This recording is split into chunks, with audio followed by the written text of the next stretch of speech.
Bonjour et merci de votre fidélité et ravi de vous retrouver pour la première édition d'information de la journée sur Oula. Voici le sommaire.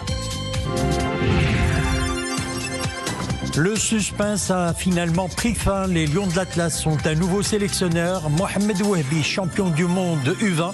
Il succède à Walid Regragui qui aura marqué l'histoire en menant le Maroc à une 4e place lors de la Coupe du Monde 2022.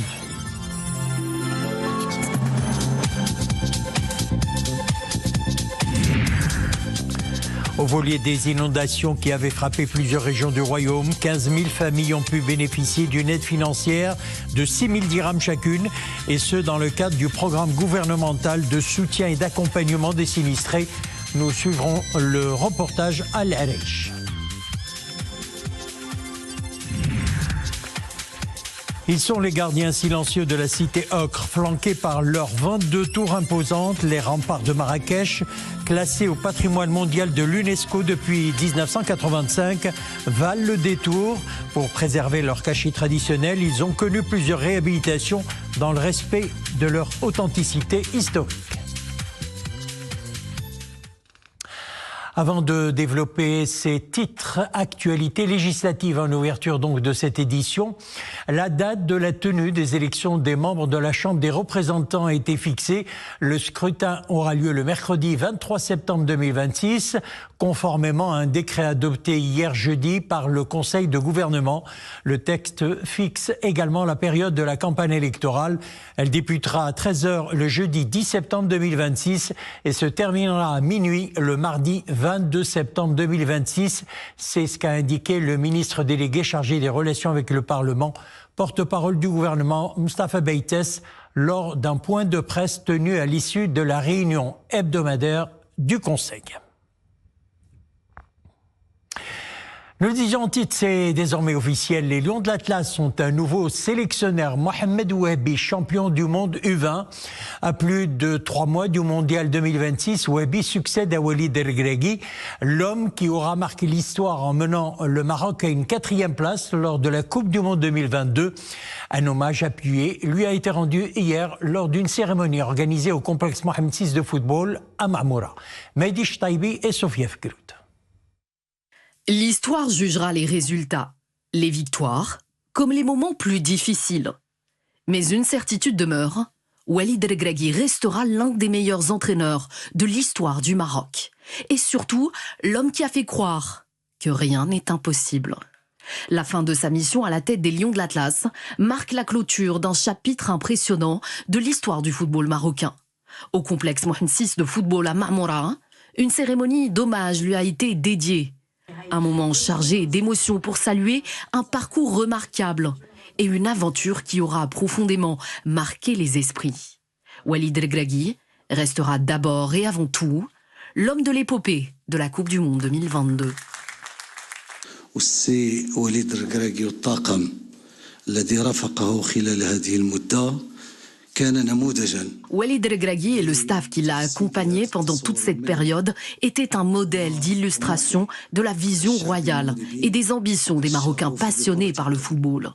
Son parcours avec l'équipe nationale lors de la Coupe du Monde au Qatar, en arrivant 4e au classement, restera gravé dans les mémoires des futures générations comme un véritable exploit du ballon rond marocain.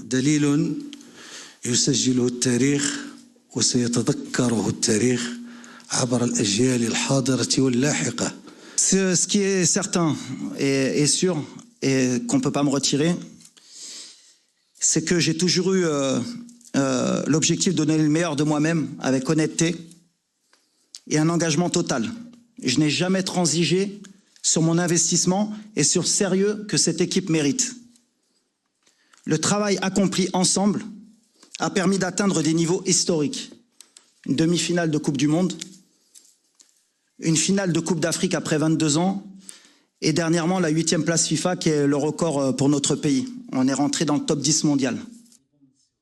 À quelques mois du mondial 2026, c'est Mohamed Wahbi qui prend les commandes de la sélection A. Champion du monde avec les Lionceaux de l'Atlas, au Chili, Wahbi arrive avec une réputation de technicien rigoureux et réfléchi. Derrière son calme légendaire, une grande lucidité, un sens aigu des décisions et une gestion intelligente des joueurs. Des lionceaux au Lyon, après avoir brillé avec les U20, il entre à présent dans la cour des grands. Je suis conscient aussi des attentes, très honoré, et je m'engage vraiment à travailler avec sérieux, avec humilité, avec détermination et surtout avec beaucoup de patriotisme pour continuer à faire progresser cette équipe, parce qu'elle a énormément progressé, et comme c'est une équipe jeune, je pense que c'est une équipe qui peut encore beaucoup progresser et rendre le peuple marocain fier de son équipe nationale. Lauréat de l'Académie d'Anderlecht de Belgique, Mohamed Wahbi a déjà dévoilé le nom de son adjoint. Ce sera le Portugais João Pedro Sacramento. Le nouveau sélectionneur fera ses débuts sur le banc du Maroc lors des 2 matchs amicaux que les Lions de l'Atlas disputeront face à l'Équateur en Espagne le 27 de ce mois et le Paraguay en France le 31. Football toujours, la CAN féminine 2026, initialement prévue du 17 mars au 3 avril, a été reprogrammée. Elle se jouera finalement du 25 juillet au 16 août. C'est ce qu'annonce la Confédération africaine de football. Ce changement de calendrier vise à assurer donc le succès de cette importante compétition féminine compte tenu de certaines circonstances imprévues, souligne l'instance dirigeante du football africain dans un communiqué. Et puis sachez que dans le cadre des préparatifs de la sélection féminine marocaine pour les prochaines échéances, les Lions de l'Atlas affronteront leur homologue capverdienne en match amical. Ça sera demain samedi au stade Moulay El Hassan à Rabat et ça sera à 22h.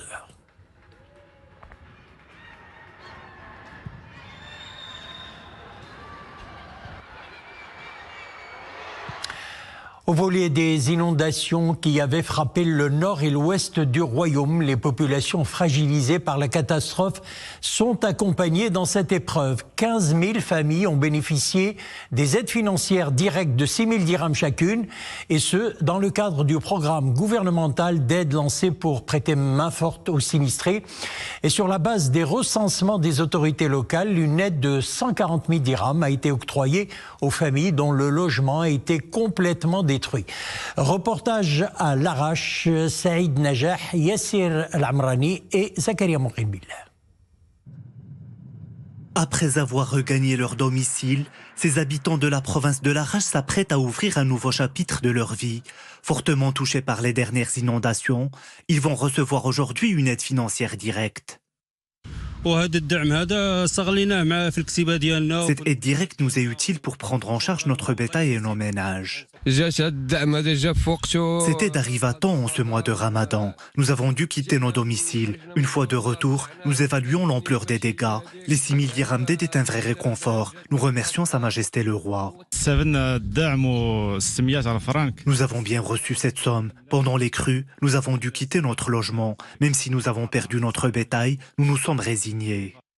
Outre les 6 000 dirhams d'aide financière directe, les bénéficiaires dont les habitations et commerces ont subi des dégâts recevront une enveloppe de 15 000 dirhams pour engager leur réhabilitation. Pour les personnes dont le logement a été totalement effondré, 140 000 dirhams leur sont alloués pour la reconstruction. J'ai bénéficié de l'aide financière directe. J'ai une famille de 6 personnes. Nous avons subi des préjudices matériels suite aux crues, mais tout s'arrange progressivement. Ouled Ouchih et Souakin sont parmi les communes les plus touchées par les inondations. 1358 familles vont être indemnisées. 600 familles ont déjà reçu le montant de l'aide. En gros, un total de 15 000 familles ont bénéficié des aides financières directes dans le cadre du programme gouvernemental d'aide et d'accompagnement en faveur des populations sinistrées. L'actualité, c'est aussi la poursuite d'une météo hivernale. Une alerte a été émise par la Direction générale de la météorologie. Une vague de froid, des pluies assez fortes avec risque d'orage et de chute de neige sont prévues à partir donc d'aujourd'hui jusqu'à dimanche dans plusieurs provinces du royaume. Entre 30 et 50 mm sont attendus jusqu'à demain 6 heures dans les provinces de Chefchaouen, Tanger, Assila, Taounet, El Hussimam, Dirk Fnedaq, Tétouan, Ouazzane, L'Areish, Fahs, Anjara et Taza.